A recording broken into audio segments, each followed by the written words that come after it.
goes either. beyond wages as well. There's also another aspect of this that many people fail to consider, which is decision making. So there's also the structure of decision making, the structure of autonomy. When we are setting up the time for when we are going to shoot the podcast, like everyone has to be on board with it. It has to work around every single person's schedule. These are all God, that sounds slow. scheduling conflicts exist usually, but it's like in good faith, every single person is like giving their most, giving their all, and it ultimately, I think, creates a pretty solid product. Let me ask you. Oh my God, are we allowed to pause it at this point? Like, Yeah. Yeah, holy go ahead. shit! I know it Imagine. Okay, so this kind of relates to something I want to say later, and I'm probably just going to say it now because I don't have the extra hour to talk It's about fine. to wait for it. Because so what he wants is like not only is there a profit share, but there's also share in the workplace culture of when things should happen. So imagine how that could be corrupted and abused if you don't have like again a super type A motivated staff. So it's like, oh well, you know, doing my janitor job between the hours of 8 a.m. to 4 p.m. doesn't really work for me. I want to do it at like, I don't know, 2 a.m. or something like that, so I can play Xbox before I go to work. Right. Imagine all the scheduling conflicts you would have to try to schedule 50 employees who clean rooms and try to get those rooms clean in a timely manner so that your people who you're sourcing to actually want to pay for your business. Yeah, no. And so later he's also talking about what, again, this is the correct problem has been identified, but the solution is stupid, which is that, okay, DuPont got caught polluting in local reservoirs to get rid of all their, I don't know, pesticides or some shit, whatever they polluted or whatever. And so what his solution is to have like a hedge against that, to be the employees choose how DuPont gets rid of their waste. The problem is, one, we have things like unions, and unions are paid off pretty easily a lot of times. But two, what's the average employee going to know about waste management if they don't even experience it? So how would they even know what the right solution? Dump it in the river. Yeah, they're like, oh, there's a river over there. That's cool. Just throw it over there or something like that. Right. Yeah, I don't live over there. So how are they going to even know what the right interventions are? No. Well, they have this fantasy notion that like, oh, well, if the workers are voting, then the companies are going to do less bad shit. It's like, why would you think that? They have a greater incentive to do bad shit now that they're going to make more money. We'll pay you more money. And there are a lot of people who have no problem throwing a little poison into the local river to make more money. Yeah. You think if the cigarette companies were co-ops, they wouldn't have been trying to pay off doctors or something? Yeah. So like, I get a percentage of this? Fuck yeah. Smoke all day. Yes, it's like the incentive's literally backwards. It's retarded. You could so easily find people who would be willing to make 3 times the money if you just said pollute over here. Of course. Totally.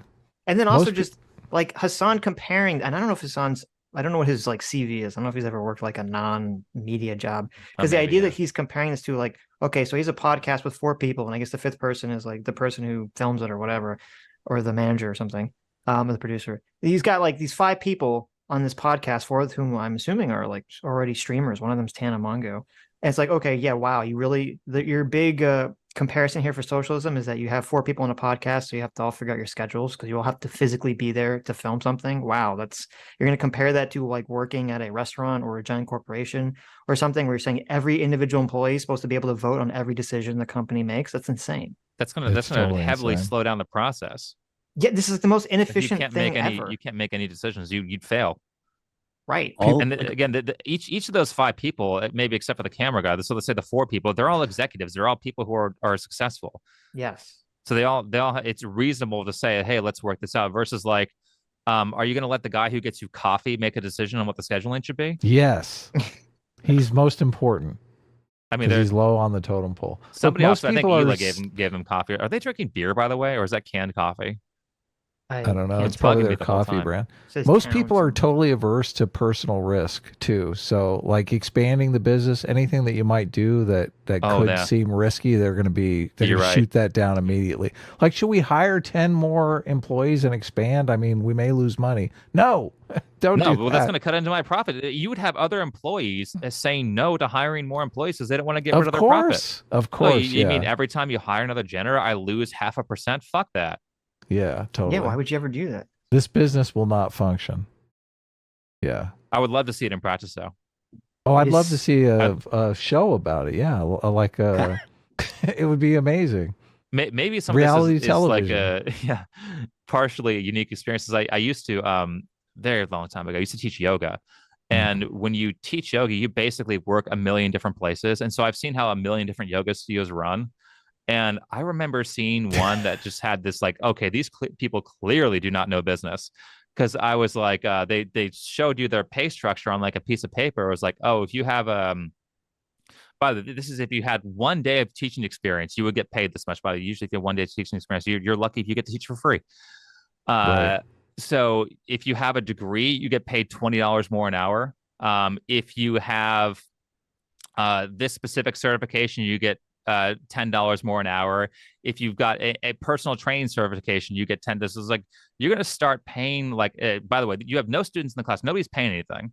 You've got a 2-person class or maybe a 0-person class. A lot of new studios get 0 people in a lot of their classes, and you're paying them $60 for a 1-hour class. Wow. And obviously that business failed almost instantly. Which yoga studio is run by the right wingers? What kind of right wingers start a yoga studio? That's what I'm curious about. Fuck it. That's it's a really difficult question. I don't think there's an answer to that.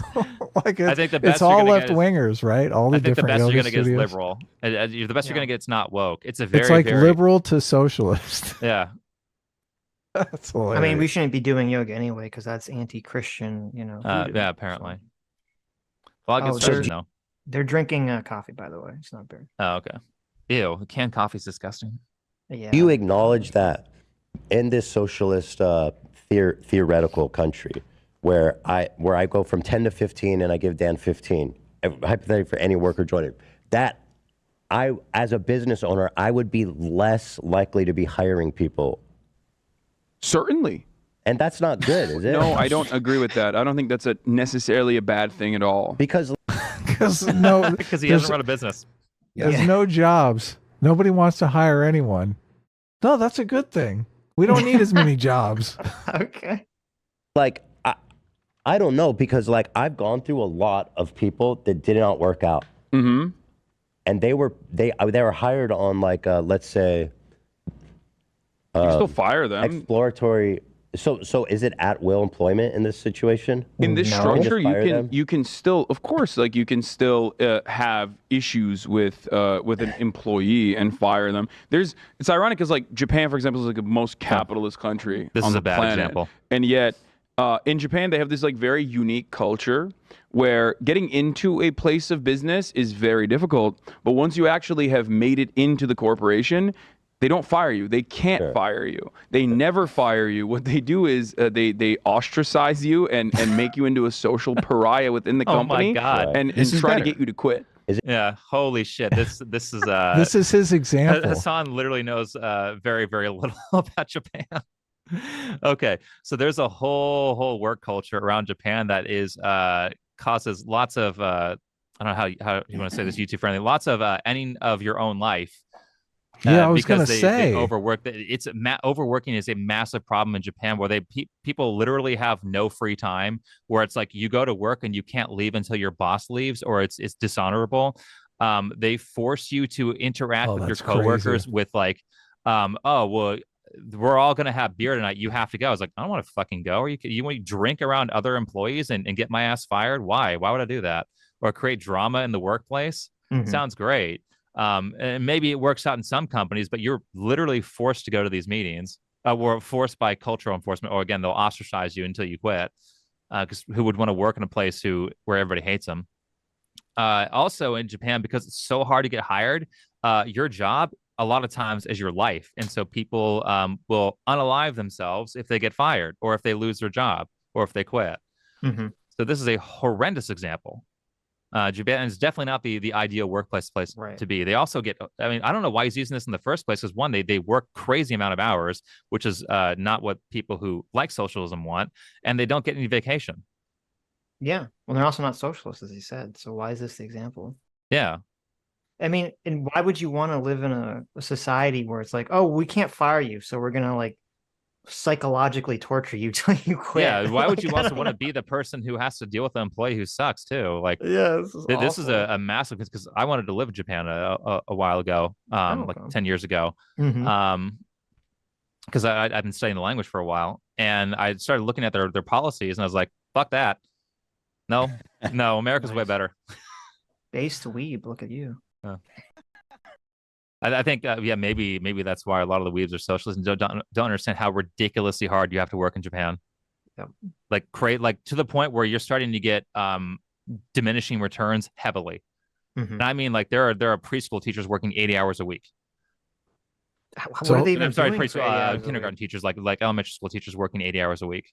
What are they even doing for that long? Probably lots of menial tasks, or doing things like having dumb board meetings that don't actually solve anything. People probably just kick paper footballs at each other and drink or something like that. Yeah, this sounds like my kind of job. So Hasan's solution is to just introduce psychological torture into the workplace. Okay, this is a good solution here. That's very Marxist of him to do that. Exactly.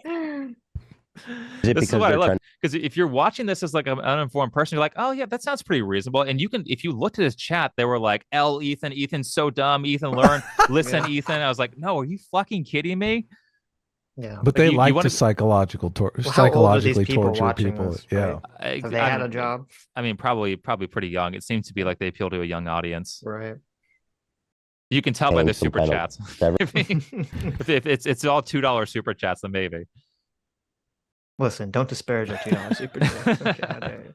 Some kind of severance, or is it just no? It's like it's both cultural, and if I'm not mistaken, it could literally have legal implications as well. But it works, right? Okay, it technically works. It works. But it works. It works. I mean, does it work? I don't know. Obviously not. It works as I said it works.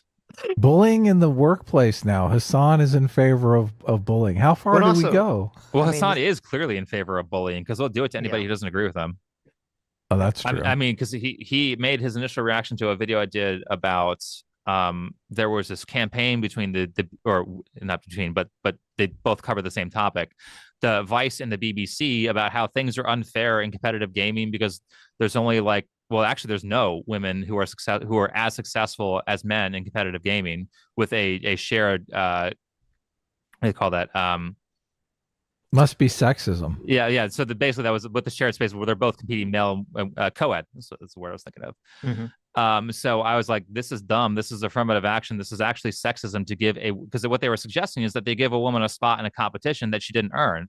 So it's like, great. Well, then what happens is that the person who is, you only have 16 slots. The person who's number 16 now gets kicked out for an affirmative action player.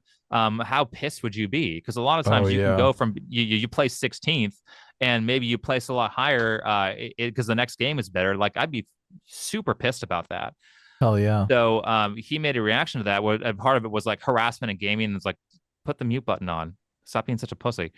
Like, how hard is it? Like, your worst problem in the world is that you can't handle a mean comment. Right. Very first world of view. Most people worried about being killed. So throughout history. Yeah. So I basically said that. And by the way, I didn't like make fun of it and be like, oh, this person has blah, blah, blah. Or like, the only thing I'll do is I'll criticize someone's appearance if there are factors that they can change, like being morbidly obese, or if they get a bad piercing or something like that. But then what about a face tattoo? I mean, yeah, that's weird. I mean, depends. Like, most of them look pretty bad. So Hasan comes in like as the social justice warrior. I'm going to defend people and stop the bullies from interacting. And meanwhile, he says racial slurs against me, calls me pasty, says I'm a moron, says I'm like, God, he says I don't. This other video, he said I don't shower. I think I had like a compilation of all the insults he said against me. But it's like, how this is bullying? Like, what the fuck? And you're bullying me for things I cannot change. You could take a shower though. Let's be honest. Well, no, I'm talking about he's bullying me over skin color, which is because he called me paid like, oh, he doesn't go outside. I was like, Hasan spends 12 hours a day streaming. Like, he doesn't go outside either. Mm-hmm. You can hit the tanning salon, but I wouldn't advise it. No, I wouldn't do that. Like, that's how you get old. Yeah, exactly. It's gonna age you. So are there any super chats for me? Yeah, I was gotta head out in gonna. a few minutes. Sure, let me look.